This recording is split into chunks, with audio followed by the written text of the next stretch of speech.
En Algérie, le premier tour des élections législatives de 1991 annonce une victoire des islamistes du Front islamique du salut, le FIS. L'ancienne puissance coloniale ne veut pas d'une république islamique à sa porte. Elle accorde tacitement son soutien aux généraux algériens. Entre le premier et le second tour, il y a des contacts auxquels je participe modestement entre les généraux et la France. Et je suis à l'Élysée 2 ou 3 fois et Mitterrand donne son accord de manière sibylline mais très claire.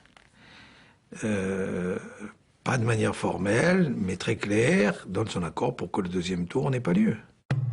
Les généraux algériens annulent le second tour et font leur coup d'État en janvier 1992.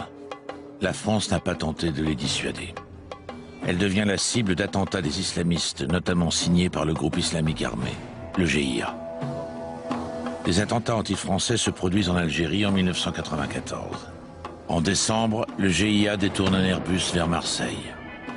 Puis des attentats à Paris se succèdent.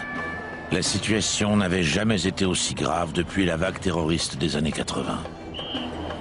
La DST adopte une stratégie délicate de coopération avec les généraux algériens, experts en manipulation et acteurs sanguinaires de la guerre civile.